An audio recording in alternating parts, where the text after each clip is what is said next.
مومنوں پر احسان کر دیا ہے، خالق نے مومنوں پر احسان کر دیا ہے، شاہ زمن کو ان کا مہمان کر دیا ہے، شاہ زمن کو ان کا مہمان کر دیا ہے، خالق نے مومنوں پر احسان کر دیا ہے، شاہ زمن کو ان کا مہمان کر دیا ہے۔ دنیا میں چار سو تھا چھایا ہوا اندھیرا، دنیا میں چار سو تھا چھایا ہوا اندھیرا، ماہ عرب نے آ کر تابان کر دیا ہے، ماہ عرب نے آ کر تابان کر دیا ہے، ماہ عرب نے آ کر تابان کر دیا ہے۔ اشعار اور نعت جو بھی پڑھے جاتے ہیں ان کے تعلق سے میں ایک بات گزارش کرتا ہوں کہ آج جو نعتی اشعار پڑھے جاتے ہیں تو سب سے پہلے شاعر کا انتخاب کرنا چاہیے، یہ لکھنے والا کون ہے۔ اگر لکھنے والے جو شعراء حضرات ہیں، بہت سارے ایسے لوگ ہیں جو مفسرین بھی ہیں، محدثین بھی ہیں اور شاعر بھی ہیں، تو اکثر زیادہ سے زیادہ ان کا کلام پڑھنا چاہیے۔ تو جس شاعر کا میں کلام پڑھ رہا ہوں یہ ایک ایسا شاعر ہے جنہوں نے عربی میں، اردو میں اور انگلش میں نعتیں لکھی ہیں، ہر زبان میں ابھی حیات ہے، اللہ تعالیٰ ان کو عمر دراز عطا فرمائے۔ اور ایسے شاعر ہیں، ایک نعت ان کی میرے ذہن میں ہے، وہ نعت انہوں نے لکھی ہے بنا نقاد کے نعت لکھی ہے، یہ پورے اشعار جتنے لکھے ہیں کوئی نقطہ نہیں ہے، یہ نقطے والے حروف جتنے بھی ہوتے ہیں جیسے با ہے اس میں نقطہ ہے، پورے کلام میں با نہیں آیا، ایک کلام ایسا ہی ہوتا ہے۔ ایک ایسی شاعر ہے اور ان کا نام ہے علامہ غلام رسول قاسمی نقشبندی دامت برکاتہ العالیہ۔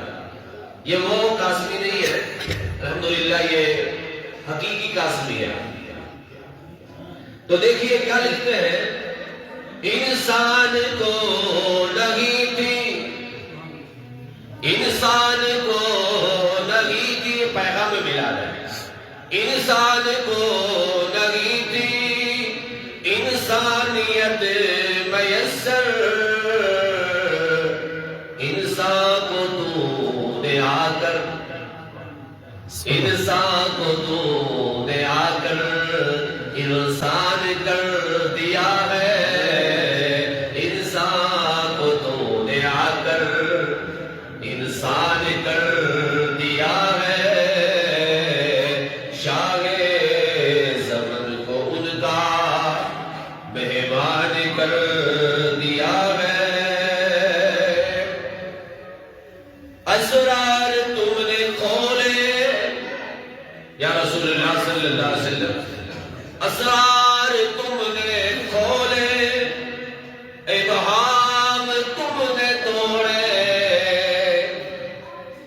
اسرار تم نے کھولے، ابہام تم نے توڑے، نکتہ وروں کو آپ نے، نکتہ وروں کو آپ نے حیران کر دیا ہے،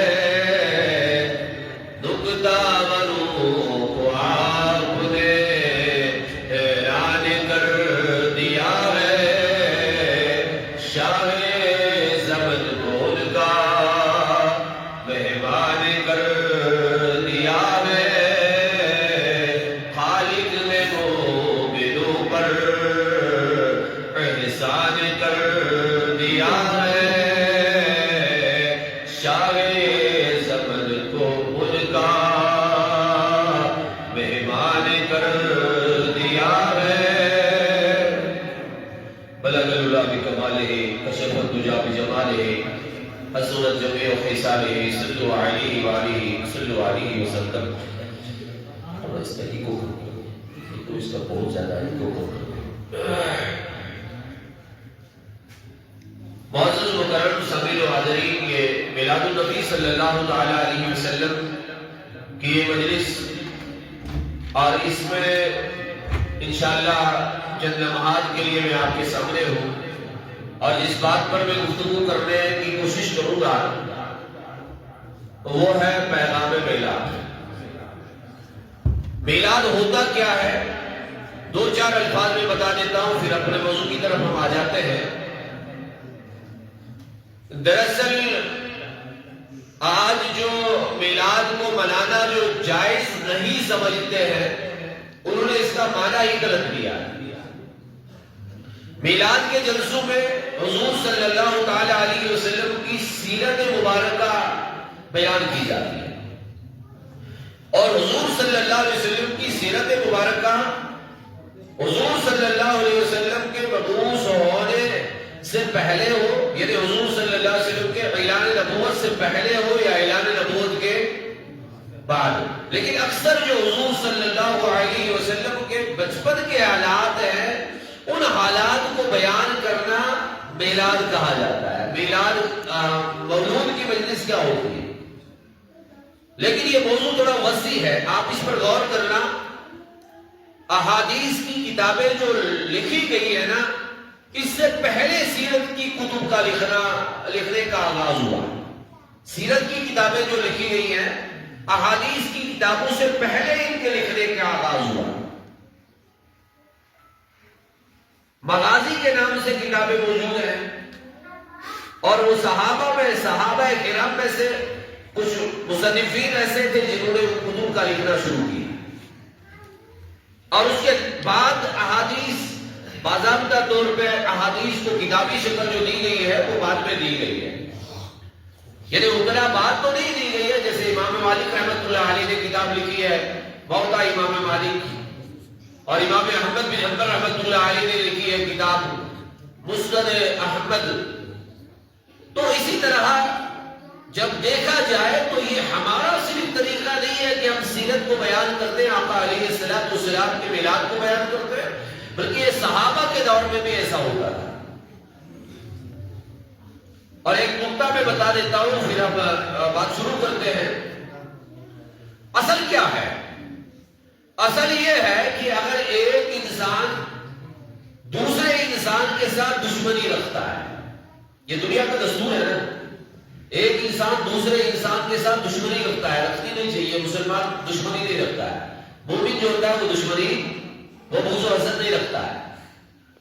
لیکن اگر کوئی انسان دوسرے کے ساتھ، ایک انسان دوسرے کے ساتھ تھوڑا سا رنجش رکھتا ہے، تو اس کو پریشان کرنے کے لیے یا اس کو جواب دینے کے لیے واحد راستہ یہ ہے کہ اس کے دشمن کی تعریف کی جائے۔ سمجھ آ رہی بات؟ اس کو یا تو وہ راہ راست پہ آ جائے گا، یا تو وہ راہ راست پہ آ جائے گا، اس کا جس کے ساتھ وہ دشمنی کر رہا ہے وہ حق پر ہے، اور یہ خود باطل پرستی کر رہا ہے۔ یہی حال تھا کفار مکہ کا، اور یہی حال تھا ابو جہل کا اور اس پوری ساری کمپنی کا، کہ حضور صلی اللہ تعالی علیہ وسلم، یا جیسے ابھی مولانا جعفر صاحب بتا رہے تھے کہ حضور صلی اللہ تعالی علیہ وسلم کے بعثت مبارکہ سے پہلے جو لوگ تھے وہ کون تھے؟ تو ہماری نظر میں 3 طبقات تھے۔ کتنے طبقات تھے؟ اس پر غور کریں، پھر ہم قرآن سے تھوڑا سا دلائل پیش کر سکتے ہیں۔ 3 طبقات تھے۔ کتنے طبقات تھے؟ 3 طبقات تھے۔ ایک طبقہ اہل علم کا تھا۔ کس کا؟ کون سا طبقہ تھا؟ جاننے والوں کا تھا۔ ان اہل علم کا جو طبقہ تھا ان کو کہتے تھے اہل الکتاب یا اہل کتاب۔ کیا کہتے تھے ان کو؟ اہل الکتاب یا اہل کتاب۔ چاہے وہ تورات پڑھنے والے تھے، چاہے وہ زبور پڑھنے والے تھے، چاہے دیگر کتابیں پڑھنے والے تھے، آسمانی کتب پڑھنے والے تھے۔ اب جو انجیل پڑھنے والے تھے، جس کو آج کے دور میں انگلش میں بائبل کہا جاتا ہے، تو وہ انجیل پڑھنے والے لوگ جو تھے وہ کون کہلاتے ہیں؟ وہ کون ہے؟ عیسائی۔ کون ہے؟ عیسائی۔ اب یہ اہل کتاب کا حال کیا تھا؟ یحرفون الکلم، یہ تحریف کرتے تھے کتاب عن مواضعہ، اپنی جگہ سے، جو اپنی جگہ مطلب جو بھی اس میں، اور تحریف کا معاملہ کیا تھا؟ کیوں کرتے تھے؟ یہ حقیقت میں حضور صلی اللہ علیہ وسلم سے بغض رکھتے تھے، اور اس بغض کی اصلی وجہ یہ تھی کہ نبوت اب بنی اسرائیل میں نہیں تھی، اب نبوت بنی اسرائیل سے منتقل ہونے والی تھی، کس میں؟ بنو اسماعیل میں۔ یعنی اب حضور صلی اللہ علیہ وسلم کا اعلان ہونا تھا، حضور صلی اللہ علیہ وسلم کی نبوت کا اعلان ہونا تھا، تو بنی اسرائیل اس پر بحث کر رہے تھے یہ آخری نبی ہم پہ کیوں نہیں ہوگا۔ اب دیکھو اس بغض کا علاج کیا ہے؟ ظاہر سی بات ہے آج کل کے دور میں بھی بغض کا خاص کوئی علاج، اگر اللہ سے دعا کرے اللہ تعالیٰ ہماری قوم کو بغض سے بچائے۔ آج بھی ہوتا ہے، ہمارے معاملات میں بھی ایسا ہوتا ہے، ہمارے معاشرے میں بھی ایسا ہوتا ہے، ایک مولوی دوسرے سے بغض کرتا ہے، دوسرا مولوی دوسرے سے بغض کرتا ہے، اور یہ بغض کا مسئلہ جو ہے وہ کیوں کرتا ہے؟ اللہ رحم فرمائے ایسا سب نہیں ہے، ایسے سب ہو گئے تو دین کا کام نہیں چلے گا، بہت اچھے بھی ہے، ایسا ہوتا اس لیے ہے کہ بس میری چودراہٹ ہونی چاہیے، میرا بڑاپن ہونا چاہیے، میں ہی سب سے آگے ہو تو بس مجھے سب سے آگے ہونا چاہیے، میرا تاج سب سے اونچا ہونا چاہیے، اس وجہ سے یہ ہوتا ہے۔ بس توجہ کی بات ہے، میں اپنے موضوع کی طرف آ جاتا ہوں، بزرگوں سے عرض ہے متوجہ ہو جائیں، تھوڑا سا توجہ کریں، آپ توجہ ہے نا، آپ کی، آپ میری گفتگو کی طرف متوجہ ہے؟ یہ آداب کے خلاف ہے، جو مجلس میں بیٹھا ہوا ہو نا وہ باتیں کرے آپس میں تو یہ آداب مجلس کے خلاف ہے، جو مجلس میں بیٹھا ہو نا آپس میں کوئی بات کرے، کانا پھوسی کرے وغیرہ، یہ آداب مجلس کے خلاف ہی ہے، بلکہ حرام ہے۔ کیا ہے یہ؟ حرام ہے، آداب مجلس ہی نہیں، حرام ہے یہ، کیونکہ اس سے پورا مسئلہ جو ہے، پوری مجلس جو ہے ڈسٹرب ہو جاتی ہے۔ یہ شرعی مسئلہ ہے، ہماری ذمہ داری ہے کہنا، چاہے آپ بعد میں بلائیں ہمیں یا نہ بلائیں، لیکن شریعت کا مسئلہ بولنا ضروری ہے۔ تو آداب مجلس کا یہ ہے، جب تک آپ قرآن اور سنت سن رہے ہیں تو توجہ سے سنیں۔ سورہ اعراف میں اللہ تعالیٰ فرماتا ہے کہ جب آپ کے سامنے قرآن سنایا جائے تو غور سے سنیں، لعلکم ترحمون، تاکہ تم پر رحم کیا جائے۔ یہی وجہ ہے کہ ہم اول تا آخر گفتگو نہیں سنتے، پھر بعد میں باہر چلے جاتے ہیں تو کہتے ہیں مولوی صاحب کی آواز بڑی اچھی تھی، سبحانی آواز تھی، کیا بولا پتہ نہیں کیا بولا، یہ کچھ پتہ نہیں ہوتا ہے۔ اول تا آخر بات کو یاد رکھنے کی کوشش کرنی چاہیے، ورنہ کہنے کا کوئی فائدہ نہیں۔ بات تلخ ہے لیکن کہنا ضروری ہے، ناراض نہیں ہو جانا، یہ شرعی مسئلہ ہے، بیان کرنا ضروری ہے۔ تو اب کیا کیا انہوں نے اہل کتاب نے؟ پہلا طبقہ کون تھا؟ اہل کتاب۔ کون تھا؟ اہل کتاب۔ یہ اہل کتاب علم والے، اہل کتاب کس کو کہا جاتا ہے؟ جو علم والے ہوئے نا، علم والے تھے، لیکن انہوں نے کتاب کے ساتھ بہت ناروا سلوک، الٹا سلوک کیا تھا۔ وہ سلوک یہ تھا کہ وہ کتاب کو بدلتے تھے۔ ہم نے تورات کے اس کے انجیل کے کئی ایڈیشن پڑھے، ہر ایڈیشن میں تحریف ملتی ہے۔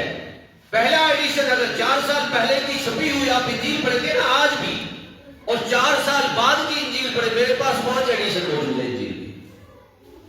الحمدللہ ہم ہر مذہب کی کتابیں پڑھتے ہیں، تو انجیل کے جو ایڈیشن ہمارے پاس موجود ہیں، جو پہلے تھے 5 ایڈیشن ہمارے پاس موجود ہیں۔ کوئی بھی کتاب کسی کتاب کے ساتھ نہیں ملتی ہے،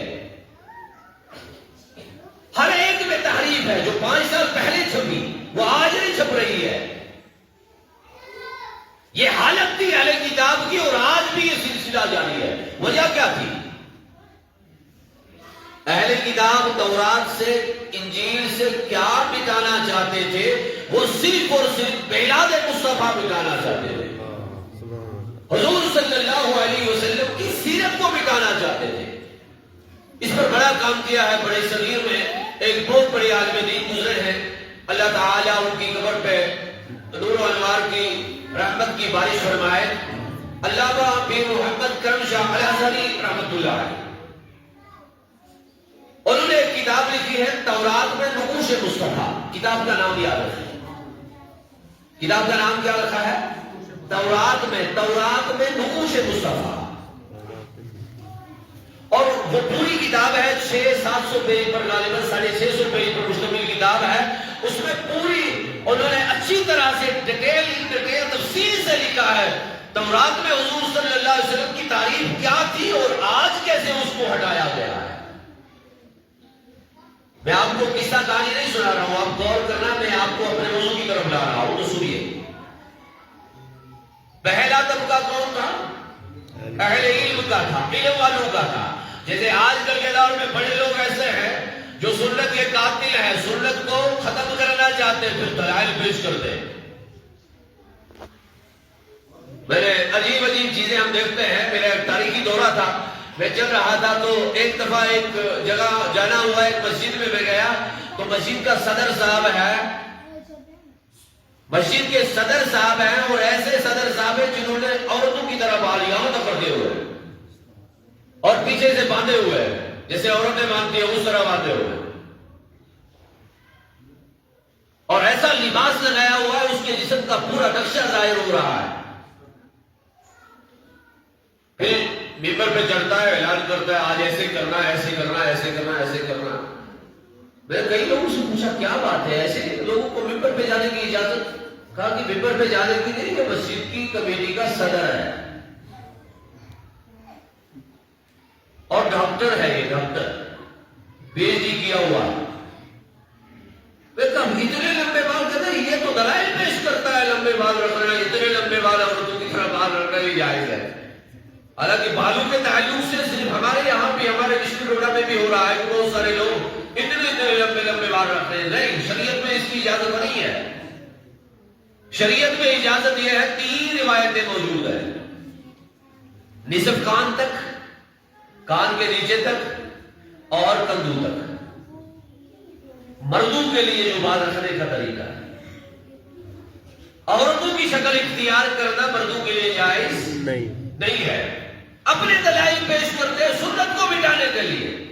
یہ سارا ڈرامہ جو چل رہا ہے یہ رسول پاک صلی اللہ علیہ وسلم کی عظمت کو نشانہ بنانے کے لیے چل رہا ہے۔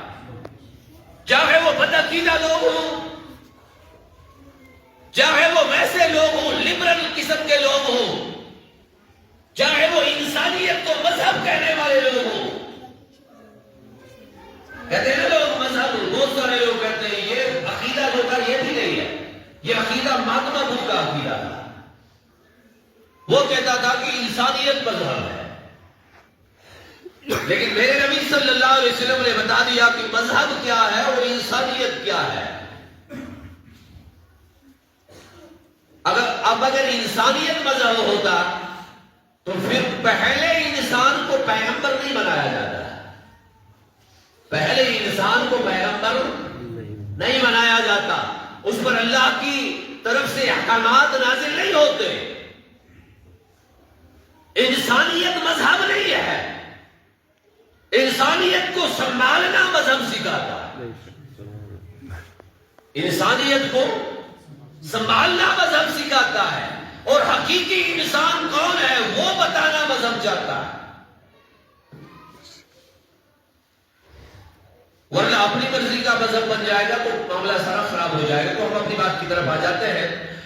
تو ایک قسم کے لوگ کون تھے؟ اہل کتاب تھے، اور دوسرے قسم کے لوگ تھے جاہل، جن کو ہم جہال کہتے ہیں۔ ایسے بدترین لوگ تھے جو کسی کی بات نہیں سنتے تھے۔ جیسے آج بھی بہت سارے لوگ دنیا میں موجود ہیں، شریعت کی بات بیان کرو وہ کہتے ہیں نہیں یہ تو ٹھیک ہے۔ مثال کے طور پہ آج کے دور میں بہت سارے لوگ ننگے سر نماز پڑھتے ہیں، داڑھی کو اڑا دیتے ہیں، ناراض نہیں ہو جانا، جنہوں نے داڑھی کاٹی ہے وہ ناراض نہیں ہونا، شریعت کا مسئلہ آپ کے سامنے بھی بیان کرنا ضروری ہے۔ تو شریعت اسلام میں ایک مٹھی داڑھی رکھنے کی اجازت ہے اور ایک مٹھی کم سے کم ہونی چاہیے۔ اب یہ شریعت کا مسئلہ ہے، جو کاٹتا ہے وہ اب دلیلیں تلاش کرتا ہے، جو کاٹ دیتا ہے نا، جو داڑھی بوڑھا رہتا ہے وہ دلیل تلاش کرتا ہے، یہ جرم ہے۔ اور یہ لوگ جو ہے یہ جاہل قسم کے لوگ ہیں۔ جاہل کی دو قسمیں ہوتی ہیں۔ جاہل کی کتنی قسمیں ہوتی ہیں؟ میں ایک بندی کی گفتگو آپ کے سامنے کرتا لیکن وقت نہیں ہے، میں اپنی بات کی طرف جلدی آ جاتا ہوں۔ جاہل کی دو قسمیں ہوتی ہیں۔ ایک جاہل ہوتا ہے نیرا ان پڑھ ہوتا ہے، جس نے نہ کالج کا رخ دیکھا ہے، نہ سکول کا رخ دیکھا ہے، اور نہ مدرسے میں گیا ہے، نہ کسی استاد کے پاس گیا ہے، نہ وہ چاہتا ہے کہ وہ کسی کا شاگرد بنے۔ یہ جاہل کی پہلی قسم ہے۔ اور جاہل کی دوسری قسم جو ہے وہ پڑھا لکھا جاہل ہے، کالج بھی جاتا ہے، یونیورسٹی بھی جاتا ہے، پی ایچ ڈی بھی کرتا ہے، کے ایس بھی بنتا ہے، آئی ایس بھی بنتا ہے، لیکن انسان نہیں بنتا۔ یہ جاہل کی دوسری قسم ہے، اس لیے وہ مذہب سے دور رہتا ہے، مذہب سے ناآشنا رہتا ہے۔ اس قسم کے جہلاء کی بڑی مثالیں ہمارے پاس موجود ہیں۔ یونیورسٹیز میں، کالج کے دور میں، یونیورسٹی کے دور میں ہم نے بہت ساری چیزیں ایسی دیکھی ہیں۔ تو آگے ہم پڑھتے ہیں، کتنی قسمیں آ گئی؟ ایسے جاہل کو سمجھانا میں ضرب المثل کے دور میں استعمال کرتا ہوں۔ وہ ہوتے ہیں نا سفید پتھر، سخت قسم کے پتھر ہوتے ہیں نا، سفید پتھر، اور سفید پتھروں کو جوس نہیں بن سکتا ہے۔ بن سکتا ہے؟ پتھر کا جوس بن سکتا ہے؟ ان کو آپ ابالو، ان کو آپ کسی مشین میں ڈالو، کہیں بھی ڈالو، نہیں بن سکتا ہے۔ بس جاہل کو سمجھانا اور پتھروں کا جوس بنانا، یہ صرف مثال ہے بس۔ یہ ماننے والے لوگ نہیں ہوتے۔ اب اس کا علاج ہے، علاج میں بتا دوں گا، پریشان نہیں ہونا، بس وہی علاج ہم قرآن سے نکال رہے ہیں۔ یہ دو قسم کے لوگ ہو گئے، اور تیسرے قسم کے لوگ تھے مشرکین۔ کون تھے؟ مشرکین۔ یاد رکھنا، آج کے دور میں جو اہل کتاب ہے وہ بھی مشرک ہے۔ آج کے دور میں لوگ کہتے ہیں، ابھی کسی نے چند دنوں پہلے سوشل میڈیا میں ایک ویڈیو وائرل ہوئی تھی کہ اہل کتاب کے ہمارا رشتہ کرنا جائز ہے۔ پہلے ثابت تو کرو اہل کتاب ہے کوئی آج؟ قرآن کہتا ہے اہل کتاب مشرک ہے، بتا دوں قرآن کی آیت ہے، سورہ توبہ میں غالباً آیت ہے، کبھی حفاظ بیٹھے ہوں گے، اللہ تعالیٰ فرماتا ہے وَقَالَتِ الْيَهُودُ عُزَيْرٌ ابْنُ اللَّهِ، یہودی کہتے ہیں حضرت عزیر علیہ السلام اللہ کے بیٹے۔ اب جو اللہ کا بیٹا مانے، کیا وہ اہل کتاب ہے یا مشرک ہے؟ بتائیے کون ہے؟ مشرک ہے نا۔ وَقَالَتِ النَّصَارَى مَسِيحُ ابْنُ اللَّهِ، نصارہ کہتے ہیں کہ حضرت عیسیٰ علیہ السلام اللہ کا بیٹا ہے۔ لیکن عجیب لیبل لگا دیا ہے اکبر الہ آبادی نے، ایک شعر بھی لکھا ہے، میرا شاعری کی طرف زیادہ شغف نہیں ہے لیکن اس کا مفہوم ہے شعر کا یہ، کہ بڑی عجیب کہانی ان لوگوں کی ہے۔ گھڑی کی سوئی 3 نمبر پہ ہو، یہ کہہ رہے ہیں 1 بج رہا ہے۔ گھڑی کی سوئی 3 پہ ہو اور یہ لوگ کہہ رہے ہیں 1 بج رہا ہے۔ یہ حال ہے آج کے اہل کتاب کا۔ وہ تثلیث کے قائل ہیں، ان کا اشارہ عیسائیوں کی طرف تھا۔ عیسائی 3 خداؤں کے قائل ہیں آج کے دور میں۔ کتنے خداؤں کے قائل ہیں؟ 3 خداؤں کے قائل ہیں۔ اور کچھ لوگ بیچ کا راستہ نکالنے کے لیے جا رہے ہیں، وہ کہتے ہیں کہ فلاں جو ہے نا وہ راجا تھا، دراصل وہ پیغمبر ہو سکتا ہے۔ مثال کے طور پر کسی نے پچھلے سال ایک تحریر لکھی، اس میں ہمارے یہاں مریض کا ہے، اور اس نے لکھا کہ رام چندر پیغمبر ہو سکتا ہے، یہاں مریض کا ہے۔ پھر میری گفتگو اس پر ہوئی، ہمارے یوٹیوب چینل پہ وہ گفتگو ساری موجود ہے، تو دیکھیے کیسے ہو سکتا ہے؟ قرآن ثابت نہیں ہے، حدیث ثابت نہیں ہے، تو کیسے ہو سکتا ہے؟ پیغمبر ہونے کے لیے تو دلائل چاہیے نا۔ یہ جاہل قسم کے لوگ ہیں۔ اب تیسرا قسم جو میں بتا رہا تھا ابھی، وہ مشرکین ہیں جو آج بھی موجود ہیں۔ اب دیکھو ان کا علاج کیا ہے؟ جب یہ 3 طبقے رہے اور یہ کم سے کم 550 سال سے زیادہ عرصہ گزر گیا، جس کو ہم دور جہالت کہتے ہیں، اس دور جہالت میں سب انسانیت ختم ہو گئی کچھ لوگوں کے سوا۔ کچھ لوگ بچے عرب میں جنہوں نے ابھی تک انسانیت کو بحال رکھا تھا، ورنہ انسانیت ختم ہو چکی تھی۔ اس دور میں اللہ کے رسول صلی اللہ علیہ وسلم تشریف لے آئے۔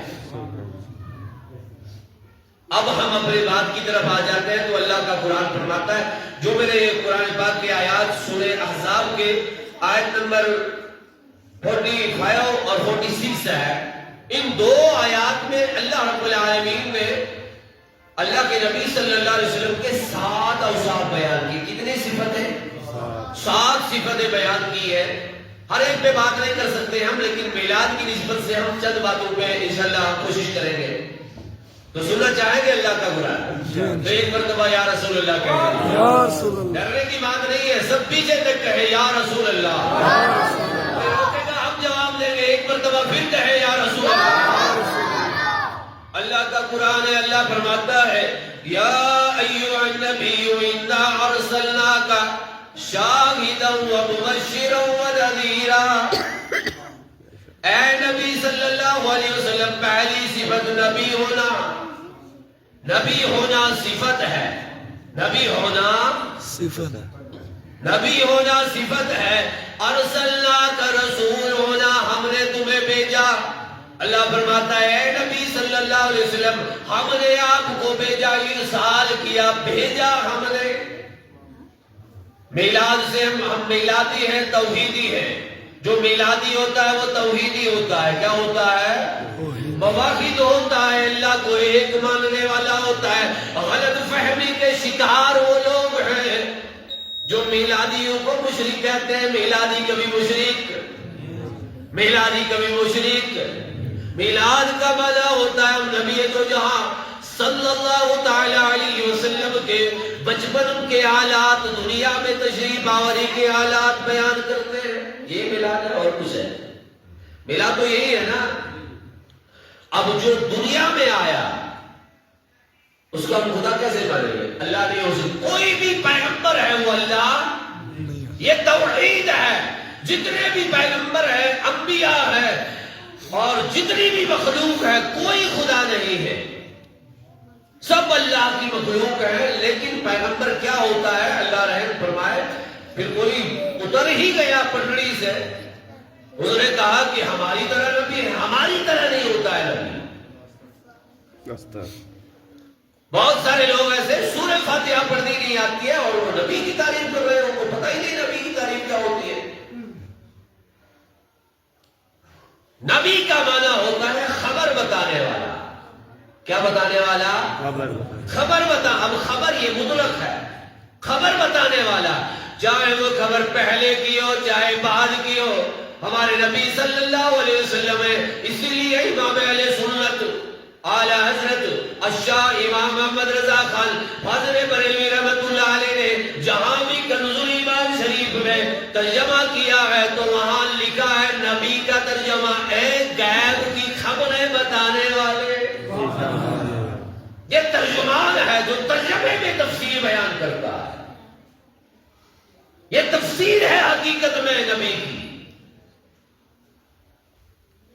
اب خبر نہیں مانیں گے تو دیکھیے قرآن 30واں پارہ ہے، 30ویں پارے کی پہلی سورت ہے سورۃ النبع۔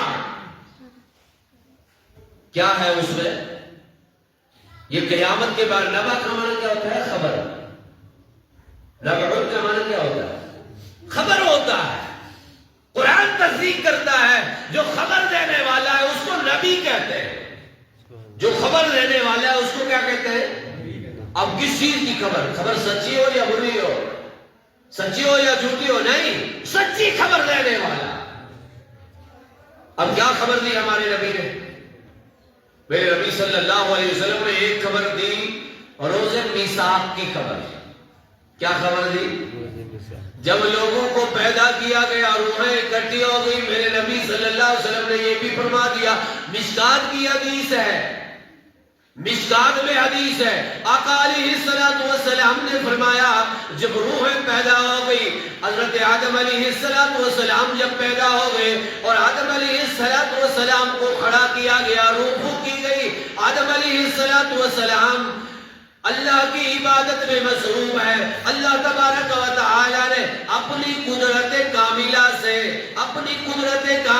سے ان کی دائیں طرف ایک مخلوق پیدا کر دی، چمڑیوں کی طرح بڑا میدان تھا. کون کہہ رہا ہے؟ نبی کہہ رہا ہے. کون کہہ رہا ہے؟ بڑا میدان تھا، دائیں جانب بھی بڑا میدان تھا، بائیں جانب بھی بڑا میدان تھا. حضرت آدم علیہ السلام نے دائیں جانب دیکھا، بدصورت دیکھا، بدصورت مخلوق دیکھی. میرا نبی یہ بھی جانتا ہے کہ کون بدصورت ہے اور کون خوبصورت ہے. سبحان اللہ. اعمال کے اعتبار سے بدصورت ہونا،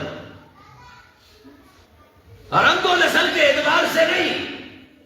اس پہ میں ایک جملہ کہنا چاہوں. ہمارے جموں کشمیر کے کئی پہاڑی علاقوں میں ایک بیماری پھیل چکی ہے جہاں رنگ و نسل کا لحاظ رکھا جاتا ہے.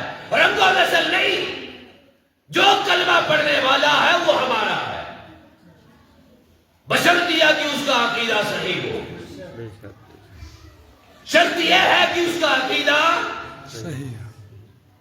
ذات کا مسئلہ یا نہیں. کئی ذاتوں کو یہاں کی نظر سے دیکھا جاتا ہے، نہیں دیکھنا ہے. اور ہمارے یہاں جموں کشمیر کے کچھ حصوں میں میں نے سنا ہے گجر کشمیری کا مسئلہ بھی چل رہا ہے. نہیں چلاؤ. مسلمان جو ہے چاہے گجر کمیونٹی کے ساتھ تعلق رکھتا ہے، کشمیری ہے، یہ مسلمان ہے، عزت والا ہے. میرے نبی نے سارا مسئلہ حل کر دیا. اب دیکھو حضرت آدم علیہ السلام جب پیدا ہو گئے تو دو قسم کی مخلوق پیدا ہو گئی، دو قسم کی روحیں پیدا ہو گئی. ایک روح کی اقسام جو تھی وہ برے تھے، بدصورت اعمال کے اعتبار سے تھے، ان کی طرف آدم دیکھتے تھے. میرے نبی نے فرمایا روتے تھے. آدم یہ حضور صلی اللہ علیہ وسلم یہ بھی جانتے ہیں آدم علیہ السلام اپنے بری اولاد کو دیکھ کر کے رو رہے تھے. اور جب دائیں جانب دیکھا، سیدھی جانب دیکھا تو وہاں اچھے لوگ تھے، اولیاء اللہ تھے. اور وہ لوگ تھے جو نماز پڑھنے والے تھے، وہ لوگ تھے جو اپنے پیغمبروں کے وفادار تھے. ان کی طرف جب دیکھا تو ہنسنے لگے، خوش ہو گئے. ہنسنے لگے، خوش ہو گئے. یہ بھی جانتے ہیں ہمارے نبی صلی اللہ علیہ وسلم کہ آدم علیہ السلام اپنی اچھی اولاد کی طرف دیکھ کر خوش ہو گئے. سبحان اللہ. یہ خبر دی ہمارے نبی نے.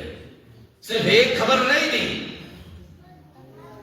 بلکہ ہر چیز کی خبر بتا دی، چاہے وہ پہلے کی باتیں ہیں، چاہے وہ بعد کی باتیں، قیامت کے حالات بھی بتا دیے.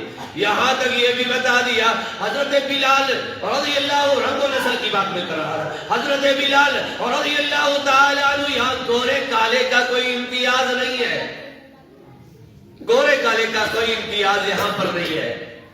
یہاں پر اعمال چلتے ہیں اور یہاں پر عقیدہ چلتا ہے. جس کا عقیدہ سچا وہ جنت میں جائے گا، جس کا عقیدہ اسلام کے مطابق وہ جنتی ہے، اور جس کا عقیدہ اسلام کے خلاف ہے وہ جنتی نہیں. لہذا یہ سب مسئلہ ختم کریں گے انشاءاللہ، کریں گے نا انشاءاللہ. گوجر کشمیری جو بھی ہے سب ایک ساتھ چلیں گے انشاءاللہ، سب کہیے چلیں گے انشاءاللہ. میرے نبی صلی اللہ علیہ وسلم نے اتنا تک فرما دیا، فرمایا کہ جنت میں سب سے پہلے میں نے حضرت بلال کے قدموں کی آواز سنی. حضرت بلال رنگ میں کیسے تھے؟ اگرچہ کالے ہیں، نبی کی غلامی سے ایسا مرتبہ پایا جنت میں سب سے پہلے ان کے قدم. یہ سارا مسئلہ حضور صلی اللہ علیہ وسلم نے ختم کر دیا. اب یہ ذاتیں کیوں ہے؟ اس کا مسئلہ کیا؟ قرآن نے مسئلہ حل کر دیا. لتعارفوا، یہ صرف پہچان کے لیے ہے. کس کے لیے ہے؟ پہچان کے لیے، اور کچھ نہیں. پیر صاحب ہے، امام صاحب ہے، وہ صاحب ہے، وہ صاحب ہے، یہ سب پہچان کے لیے ہے. مرتبے میں اعلیٰ وہ ہے جو سب سے زیادہ اپنے نبی کا وفادار ہے. مرتبے میں اعلیٰ کون ہے؟ جو سب سے زیادہ اپنے نبی کا وفادار ہے. بتا دو ایک تاریخی بات بتا دیتا ہوں، پھر اس کے بعد ہم قرآن کی آیت کی طرف پھر آ جاتے ہیں. سننے کے لیے تیار ہیں؟ انشاءاللہ. ایک شعر آپ نے سنا ہوگا، ایک ہی صف میں کھڑے ہیں محمود و ایاز، یہ پیغام میلاد ہے.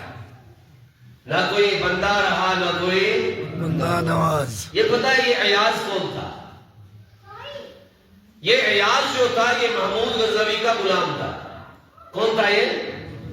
محمود غزنوی کا. تاریخ میں ایک لمبا واقعہ میں صرف اختصار کے ساتھ بتا دوں تو محمود غزنوی اس غلام کو بہت زیادہ پسند کرتا تھا اور اس کو اپنا رازدار سمجھتا تھا. سمجھتا ہی نہیں تھا، بنایا بھی تھا اپنا رازدار. باقی جتنے بھی